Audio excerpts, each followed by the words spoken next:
जय जगन्नाथ नमस्कार। आसतु नजर पकेबा मयूरभंज जिलार आज टॉप न्यूज अपडेट कौन कौन सब रही किंतु तापूर्व आपण मानक गोटे अनुरोध वीडियोटी को संपूर्ण देखंतु आ जो मैंने प्रथम करी चैनल को आछंती सब्सक्राइब करंतु जाफल प्रत्येक नूतन वीडियो नोटिफिकेशन आपण सर्वप्रथम पाई परिबे। आज प्रथम खबर 18 नंबर जातीय राजपथ पुराणापाणी डाइवर्सन छकरे बाइक और स्कूटी मध्य दुर्घटना घटी स्कूटी पछरे बसवा जैनिक गाड़ी मेकानिकर सोमवार अपराह 4टार शोचनीय मृत्यु घटी। मृतक जनक होती बेतनटी उपकंठ बाहनड़ा ग्रामर 50 वर्षीय हरीश पंडित। सूचना मुताबक हरीश पंडित तुलसी चौरा ग्रामर ललित महांत सहित ऑडी 11K 6024 नंबर विशिष्ट स्कूटी जगे पछर बसी आसुवा समय बारिपदार बेतनटी अभिमुखे द्रुत गति आसुवा ऑडी 11AF 0330 नंबर विशिष्ट द्रुतगामी मोटरसाइकेल धक्का देता। दुर्घटना ललितंकर और हरिशंक समेत मोटरसाइकेल चालक चित्रोड़ा अंचल निरंजन सिंह गुरुतर आहत होते। समस्त गुरुतर को समाजसेवी प्रदीप कुमार महापात्र स्थानीय लोकों सहायतार उद्धार कर बेतनटी डाक्तखाना भर्ती करते। सहित बेतनटी पुलिस को खबर देते। खबर पाई बेतनटी पुलिस घटनास्थल पहुंची दुर्घटनाग्रस्त मोटरसाइकेल को जबत करने सहित तदंत आरंभ करपटे दुर्घटना 3 जनकर अवस्था अत्यंत संकटापन्न थिबारु प्राथमिक चिकित्सा बारिपदा जिला मुख्य डाक्तखाना को स्थानांतरित कर सुधा सेठारे हरीश पंडितर मृत्यु घटी। एने बेतनटी पुलिस मामला रुजु कर मृतदेह जबत करने सहित तदंत आरंभ कर। परवर्ती खबर बेतनटी थाना छकरे ओभरब्रिज तले द्रुतगामी तेल टांकर चालकों बेपरुआ और द्रुत गाड़ी चालना सोमवार अपराह 3टार एक बड़ धरणर दुर्घटन बर्ती जाइथिबा बाइक चालक मैंने टांकर को अटकाइवा सहित किछ समय सेठारे उत्तेजना प्रकाश पाइथिला। सूचना मुताबक बारिपदार बेतनटी अभिमुखे आसुवा तेल टांकर बेतनटी बाजार को प्रवेश करने अत्यंत बेपरुआ और द्रुत गति ओभरब्रिज तले धसई पशिला। विपरीत दिगरू आसुवा बाइक चालक मैंने टांकर आसुवार जापारि नथिले। फल द्रुत गति अत्यंत बेपरुआ भाव में ओभरब्रिज तले हठात डाहाण को काटी धसई पशि टांकर बाइक चालकों समेत मुहांमुही होता। तेबे द्रुतगामी तेल टांकर धक्कू बर्ती जाइथिबा चालक माने तेल टांकर बेपरुआ गाड़ी चालना कि समय उत्तेजना प्रकाश पाइथिला। यापर उत्तेजित स्थानीय लोक तेल टांकर को थाना को नहीं जाइथिले। परवर्ती खबर बड़साई ब्लॉक कार्यालय परिसरस्थ मिशन शक्ति भवन ठारे मिशन शक्ति इसी मेम्बर मानकु नहीं एक ब्लॉक स्तरीय बैठक अनुष्ठित। सोमवार अपराह्न अनुष्ठित यही ब्लॉक स्तरीय गुरुत्वपूर्ण बैठक में उपस्थित इसी मेम्बर मानकु नहीं आलोचना एवं मतामत आधार करी ब्लॉक स्तरीय कार्यनिर्वाही कमिटी गठन करा जायतिला। आगको यही ब्लॉक स्तरीय कार्यनिर्वाही कमिटी मिशन शक्तिर विभिन्न पदपदवी में कार्यरत इसी सदस्य मान सहित मिशन शक्ति महिला अधिकार और समस्या समाधान दिगरे यही नवगठित कार्यनिर्वाही कमिटी कार्य करिवो। प्रति 5टी पंचायत जड़े लेखाएं प्रतिनिधि नियुक्ति होइथिबा बेले पूर्णिमा मिश्र सभापति, सुलोचना राउत संपादिका, स्नेहलता महांत कोषाध्यक्ष भाव नियुक्ति होइछंती।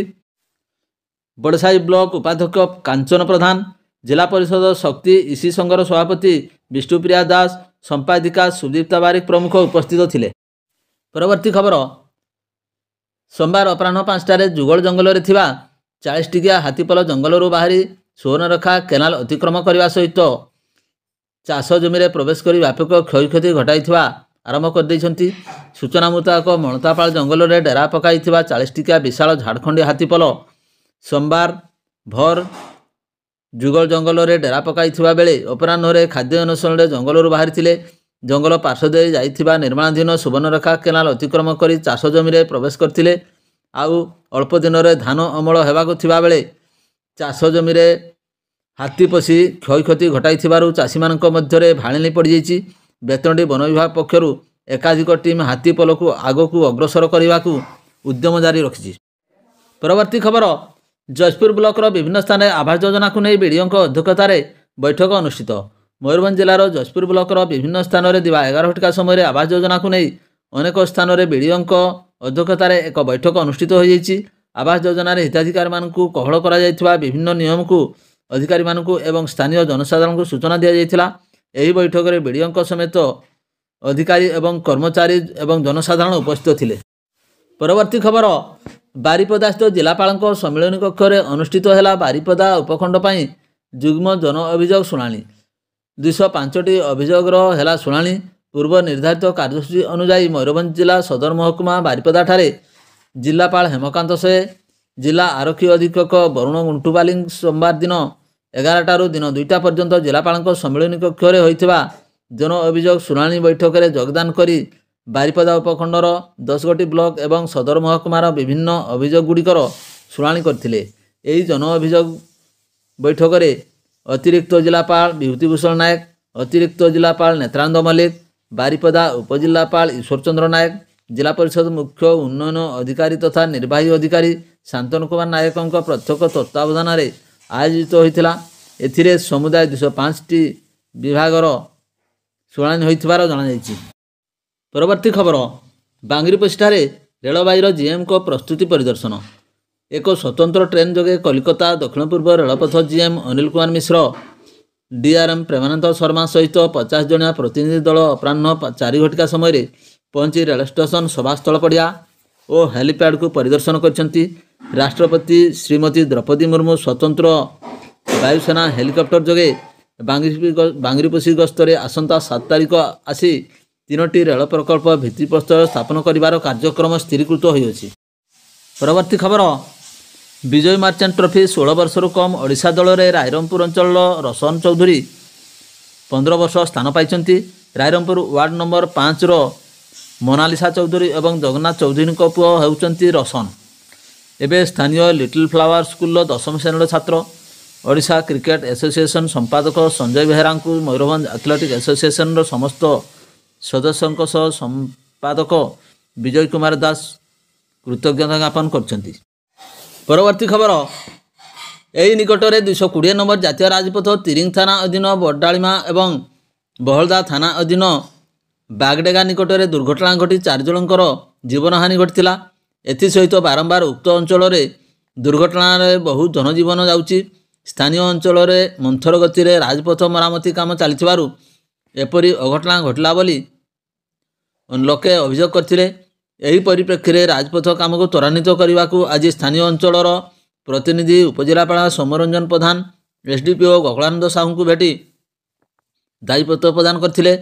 ଅନ୍ୟାନ୍ୟ ଦାୟୀ ମଧ୍ୟରେ ରାଇରଙ୍ଗପୁର ତିରିଙ୍ଗ ରାସ୍ତାର ଛକକୁ ଛକ ସିସି କ୍ୟାମେରା ବ୍ୟବସ୍ଥା କରିବା, ପୂର୍ବାହ୍ନ 10ଟାରୁ ଅପରାହ୍ନ 4ଟା ଯାଏ ଲୁହା ବୋଝେଇ ଟ୍ରକ୍କୁ ପ୍ରବେଶ ନିଷେଧ କରିବା, ଦ୍ରୁତ ଗାଡ଼ି ଚାଳନା ଉପରେ ଅଙ୍କୁଶ ଲଗାଇବା, ମଧୁଆ ଡ୍ରାଇଭରଙ୍କୁ ଧରିବା ଆଦି ଥିଲା ଦାୟୀପତ୍ର ପ୍ରଧାନ ଉଦ୍ଦେଶ୍ୟ। ରାଇରଙ୍ଗପୁର ପୌର ପରିଷଦର ପୌରାଧ୍ୟକ୍ଷ ଅଭିଷେକ ପଟ୍ଟନାୟକ, ତିରିଙ୍ଗ ଜିଲ୍ଲା ପରିଷଦର ସଦସ୍ୟ ପରେଶ ମୁଣ୍ଡା, ରାଇରଙ୍ଗପୁର ବ୍ଲକ ଅଧ୍ୟକ୍ଷ ଜ୍ଞାନରଞ୍ଜନ ହେମ୍ରମ, ତିରିଙ୍ଗ ବ୍ଲକ ଅଧ୍ୟକ୍ଷ ପରମେଶ୍ୱର ସାମାଡ଼, ଜାମଦା ବ୍ଲକ ଅଧ୍ୟକ୍ଷ ତୁମକା ହେମ୍ରମ, ଜାମଦା ଜିଲ୍ଲା ପରିଷଦ ସଦସ୍ୟ ବାବୁଲା ଟୁଡୁ,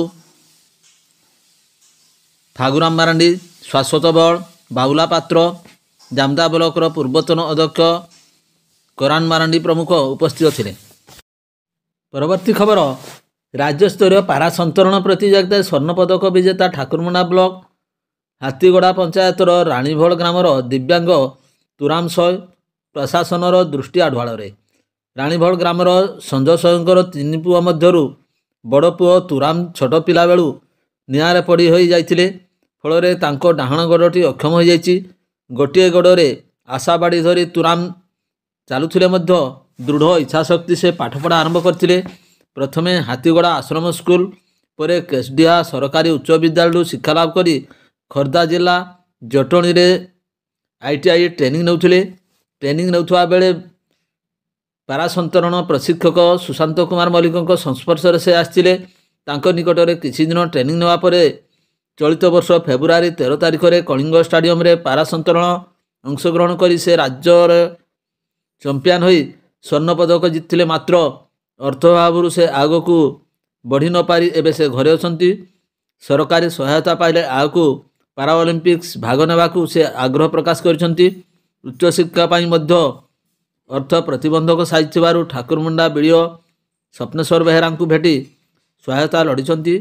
ମୟୂରଭଞ୍ଜ ଜିଲ୍ଲାପାଳଙ୍କ ଦୃଷ୍ଟି ଆକର୍ଷଣ କରିବେ ବୋଲି BDO ଶ୍ରୀ ବେହେରା କହିଛନ୍ତି। ଭିଡ଼ିଓଟିକୁ ଶେଷ ପର୍ଯ୍ୟନ୍ତ ଦେଖିଥିବାରୁ ଅନେକ ଅନେକ ଧନ୍ୟବାଦ।